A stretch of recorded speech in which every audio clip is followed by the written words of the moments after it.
We're getting wild this week as the Arizona Wildcats host the Trojans Saturday night. We also have junior middle blocker Jasmine Gross in studio to talk some volleyball. Sports Scene is next.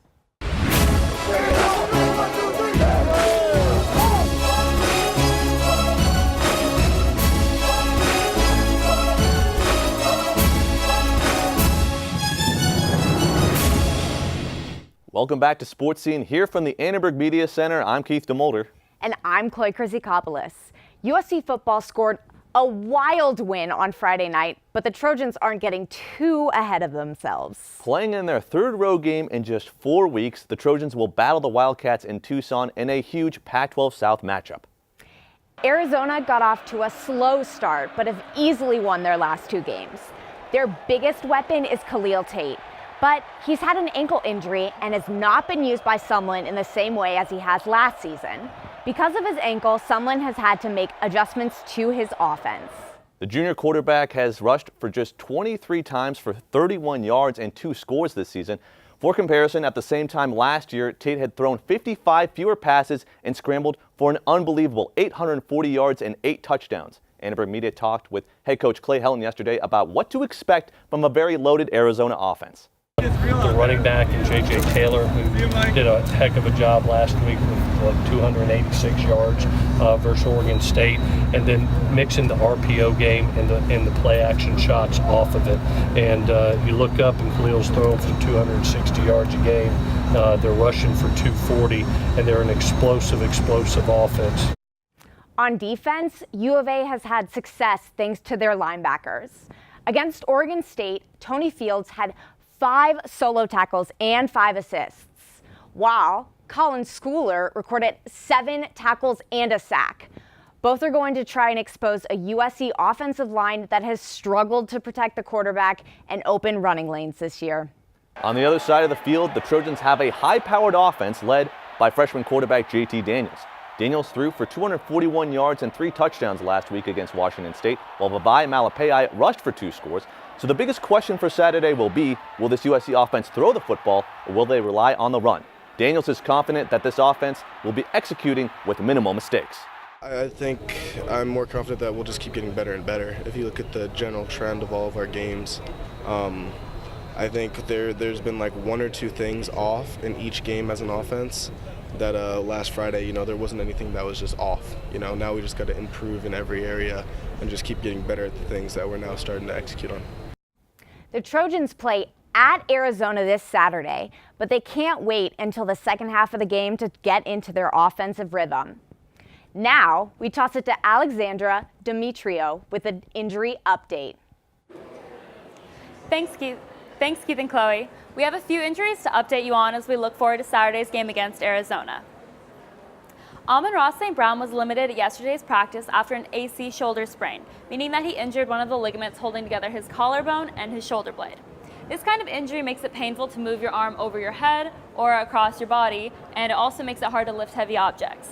Injuries like this usually resolve themselves within 6 weeks at most, so as long as he rests his shoulder, he should be all right. And Porter Gustin was held out of practice this week as a preventive measure to rest his left knee. He had surgery to repair a torn meniscus back in August, but recovery time is about 4 to 6 weeks, so he still needs to be careful on that knee. Velus Jones Jr. injured his elbow last week's game against Washington State. This week, he was limited at practice, and his status is still being monitored.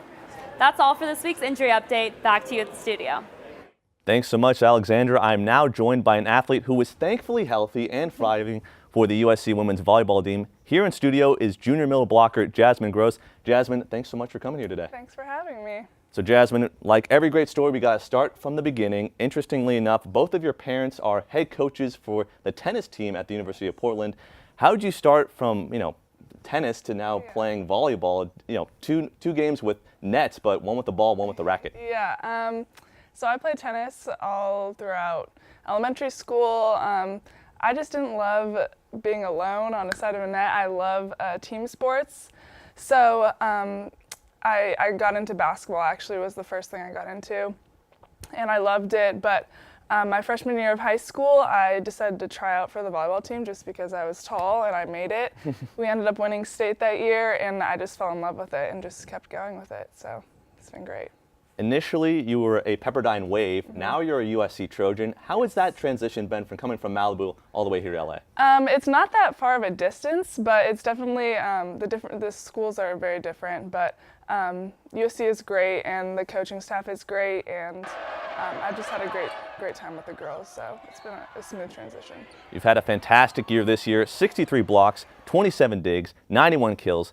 This team is 10-3 on the year. What has been the success? What have you attributed your success to? We work so hard in practice, and our coaches have just been great, pushing us every day, and we're constantly changing things and working on new things. So definitely hard work for sure. You guys have won 5 straight, including a win over UCLA. At this point, are you thinking national title? I mean, that's what we would hope, but we have to stay focused on just one game at a time, so yeah. That's Jasmine Gross. I'm Keith DeMolder. We're going to send it back to the desk. The football team is 2-2 after a close victory over WSU on Friday night. Joining me now to discuss this week's matchup with Arizona are David Ramirez and Nick Kaufman. Thank you so much, guys. Thanks for having us. So now we're going to do some stat predictions over under. Are you guys ready? Oh yeah, I'm ready. Yeah. All right, let's get it going. So JT Daniels, is he going to be over or under 250 passing yards? I'm going to go first with this one, and I'm going to say JT throws over 250 yards. The last couple weeks, especially against Washington State, we really saw him develop a chemistry with his wide receivers, especially on that deep ball. And I think against maybe a bit of a weaker Arizona defense, we could really see him utilizing those weapons and maybe even throw for over 300 yards. Sorry, Nick, but I'm going to be taking the under on this one. I think going into a hostile environment with a freshman quarterback, Clay Helton's game plan is going to be centered around controlling the tempo, controlling the time of possession. I think the Trojans are going to try to dominate this game in the trenches. If you look at the Wildcats this year, they're allowing only 218 yards per game through the air and 192 on the ground.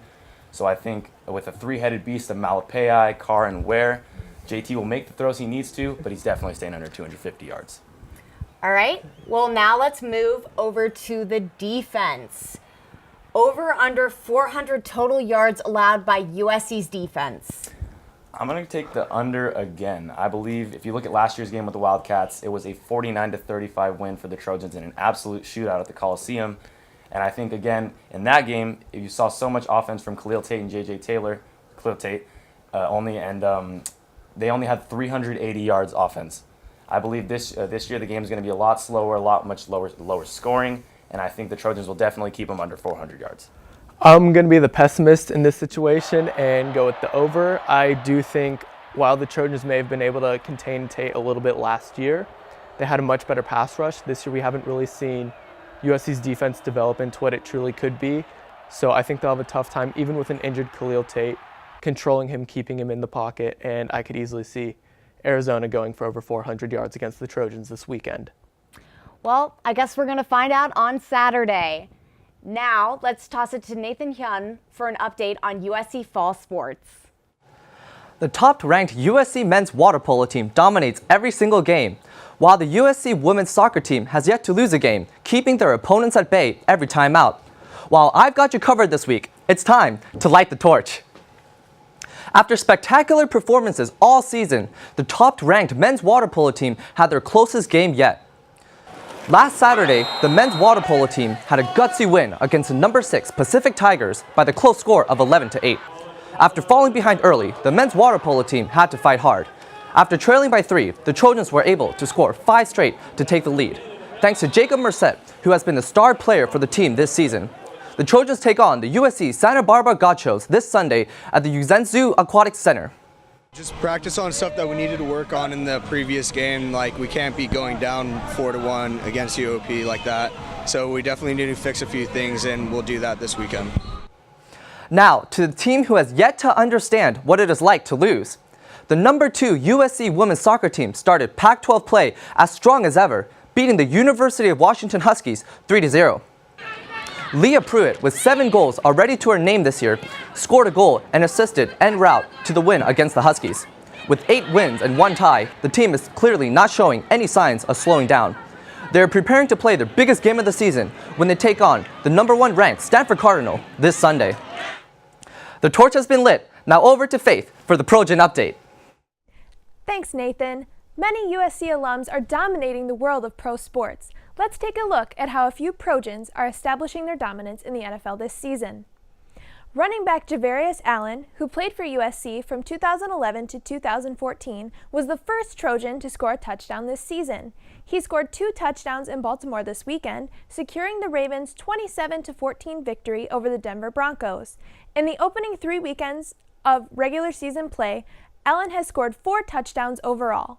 Ravens coach John Harbaugh praised the player at a recent press conference. Buck Allen's become one of the real legitimate players in this league, kind of quietly. He's become a top-level player, and really happy for him. Also last Sunday, 5 former Trojans returned to the Los Angeles Coliseum as the LA Chargers took on the LA Rams. Playing for the Rams were USC alums Justin Davis, Stephen Mitchell Jr., Nickel Robbie-Coleman, and Robert Woods, while Uchenna Nwosu represented the Trojans on the Chargers squad. Wide receiver Robert Woods was the star of the game, picking up 104 yards and 2 touchdowns to help clinch the Rams' 35-23 victory. The Rams now have a 3-0 record and moved into first place in the NFC West. That's all for today's Trojan Update. Keith and Chloe, back to you. Although USC is on the road this week, we do have a home game at the Coliseum. The Rams take on the Vikings tomorrow night at 5:20. Despite the game being so close to campus, classes are still in session. No tailgating will be allowed and libraries will not be open for their normal hours. So it's a very interesting thing. There's a game just across the street, but yet classes are still in session here at USC. I know, it's a bummer. It's going to be crazy parking, traffic.